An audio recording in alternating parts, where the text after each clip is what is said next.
Hello la team, bienvenue sur ma chaîne C19 Crypto. Aujourd'hui, on va voir le marché crypto actuellement, mais n'hésitez pas à vous abonner, à liker la vidéo, bien sûr, à déclencher la petite cloche de notification. Donc, on va directement sur le marché crypto et actuellement, tout est au vert et c'est beau, c'est magnifique. On peut voir la VAX à plus de 30%, ce qui est incroyable. Ce qui est incroyable, la VAX qui a pris 30% cette semaine. Ou encore, vous pouvez voir l'ETH qui a explosé, qui a pris 38%. Donc la question qu'on se pose, est-ce que c'est un bull trap ou encore le début d'un bull market? Mais en tout cas, il y a des choses qui sont en train de se passer. Et ce qui est intéressant, c'est que tout est en train de se reprendre petit à petit. On peut voir que tout est en train de se régler. Et bien sûr, notre SHIB qui a pris 14% cette semaine, je vous en ai parlé lors de la dernière vidéo concernant le SHIB. Les Shiba qui progressent, c'est très très bon signe et on peut voir que la plupart des cryptos ont explosé, surtout le DC et le LDO qui a pris 70% et 67% cette semaine. Donc pour le marché, la capitalisation de la semaine, on peut voir que le BTC qui a pris 16% et que le TH a pris 38,3% et aussi le BNB, ne pas négliger, BNB, le ADA à 14 et 15% avec pardon. Donc c'est très bon signe, donc on peut voir que le marché est positif. Est-ce que ça va durer ou pas? En tout cas, pour ma part, je pense que faut attendre, faut attendre, voir si ça va reprendre. Mais en tout cas, c'est en train de se reprendre petit à petit. Et la meilleure des solutions, c'est de faire un DCA, d'acheter par palier et d'accumuler bien sûr les cryptos qui vous plaît. Je ne suis pas conseiller financier. Faites vos recherches par vous-même, mais en tout cas, c'est en train de se reprendre, surtout dans le top 100 et surtout sur les plus grosses cryptos, les capitalisations boursières crypto à l'heure actuelle. Donc, quelles sont les nouvelles? Déjà, il y a une nouvelle intéressante concernant la Banque centrale de Singapour, qui va publier des plans de régulation sur des crypto-monnaies qui sont illégales à Singapour et c'est en train de faire le nettoyage.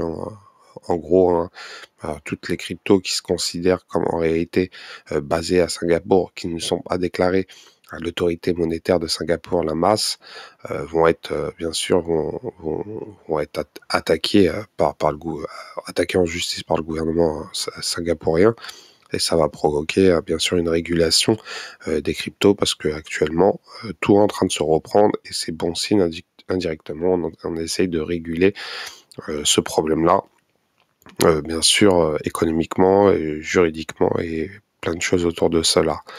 De plus, il y a une nouvelle assez intéressante concernant la BNP Paribas qui veut proposer ses services de garder de la crypto-monnaie et elle s'associe avec Metaco. Et Metaco, c'est une plateforme bien sûr qui vous permet d'acheter des cryptos, de les placer, de placer indirectement si vous voulez réellement placer votre argent concernant Metaco. Ça vous permet indirectement de placer vos bitcoins directement sur cette plateforme. Bien sûr, il y a Citibank qui est aussi associé avec Metaco. Donc on voit aussi des institutions bancaires en train de réellement investir dans le monde de la crypto. Et bien sûr, ce n'est qu'un début. Je mettrai les liens des articles en dessous de la vidéo. Donc c'est vraiment, vraiment très intéressant de voir l'évolution de cela. Mais en tout cas, la BNP veut vraiment rentre dans le jeu. On sait très bien que la BNP a 13 000 milliards de dollars d'actifs dans leur dépôt. Donc c'est pas n'importe qui. La BNP, elle est classée dans le top 10 des banques mondiales. C'est pas réellement n'importe qui.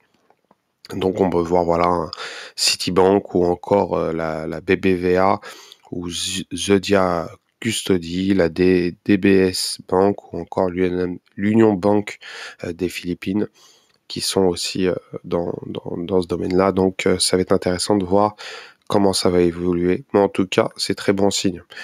Comme je vous dis, concernant le marché, tout est positif à l'heure actuelle.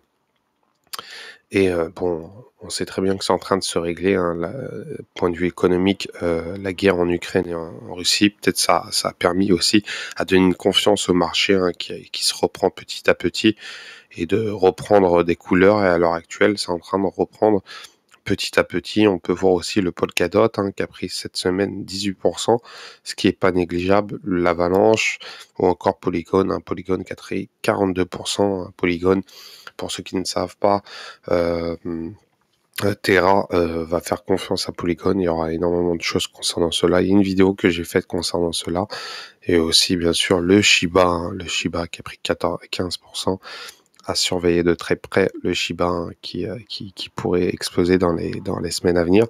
Crypto, hein, Chronos, qui reprend un peu de couleur, hein, qui a pris 16. On a NIR aussi qui a pris 29, Cosmos 20, l'Algorand 14. Donc c'est vraiment, vraiment positif. Donc voilà, hein, c'était vraiment une petite courte vidéo concernant le marché. Donc n'hésitez pas à commenter, liker, à vous abonner, bien sûr, à laisser un commentaire en dessous de la vidéo si vous pensez que c'est un bull trap ou réellement un début de bull market. Allez, ciao, ciao.